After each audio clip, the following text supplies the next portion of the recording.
Concert එකක් කියලා කිව්වම එක එක විදිහේ දේවල් ගොඩක එකතුවක්. ඒ කියන්නේ හැම දෙයක්ම කලාවක්.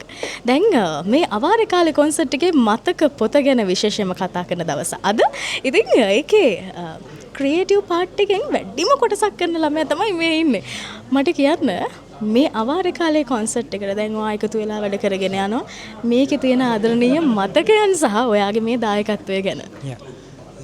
ඒ කියන්නේ දැන් සඳක මග ළඟට මුලින්ම ආවේ අපි කොන්සර්ට් එක එයාගලු තිබ්බ කන්සෙප්ට් එක. ඒ කියන්නේ ඔඩියන්ස් එක මේ වගේ ඔඩියන්ස් එකක් ඉන්නේ මෙහෙම කියලා එයා අපි ළඟට ආයන් පස්සේ අපි එකතු වෙලා මෙතන බෑන්ඩ් එකේ මේ ලෝගෝ එකේ ඉඳන් ඔක්කොම ටික බිල්ඩ් අප් කරේ අපේ මින්ට්ලිෆ් ඩිජිටල් එකේ කියන්නේ අපේ ටීම් එක තමයි. ඒ කියන්නේ එතකොට විශේෂයෙන් මතක් කරන ශානිල්ක තමයි මේ ලෝගෝ එක ඇත්තටම ඩිසයින් කරේ.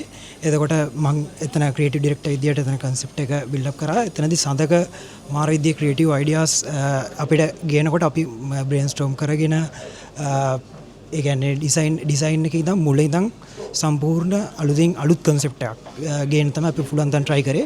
මේ හැම කොන්සර්ට් එකකම අවාරේ කාලේ පළවෙනි එකේ ඉඳන් මේ වෙනකන් අවාරේ කාලේ හැම කොන්සර්ට් එකකම අපි පුළුවන් තරම් try කරේ අලුත් කන්සෙප්ට් බිල්ඩ් අප් කරන්න.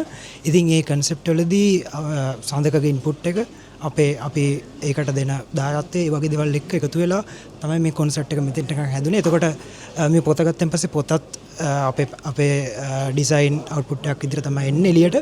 ඉතින් මෙතනදී ඇත්තටම මතක් කරන සඳක කියන්නේ සඳක මුලින්දම පටන් ගත්ත කියන්නේ අපිට දුන්න ආරම්භය ඒ ජර්නි එක අද වෙනකොට මාර තැනකට ඇවිල්ලා තිනවා. අපිටත් ඒ කියන්නේ මාර රිකොග්නයිස් එකක් ඇවිල්ලා තිනවා මේ කොන්සර්ට් එක නිසා. ඇප් 3-4කින් කරන දේවල් වලට දැන් එක ඇප් එකක් තියෙනවා කියලා දන්නවද? ඒ තමයි VSL ඇප් එක. ඔයාගේ ෆොටෝස්, වීඩියෝස්, කන්ටෙන්ට් අප්ලෝඩ් කරන්න තියෙන සෝෂල් මීඩියා ප්ලැට්ෆෝම් එකක් විදිහට, chat කරන්න තියෙන ප්ලැට්ෆෝම් එකක් විදිහට, ඔන්ලයින් රේඩියෝ අහන්න මේ ඇප් එකෙන් පුළුවන්. ඉතින් තව හිතන්න දෙයක් නැහැ. අදම VSL ඇප් එක ඩවුන්ලෝඩ් කරගන්න.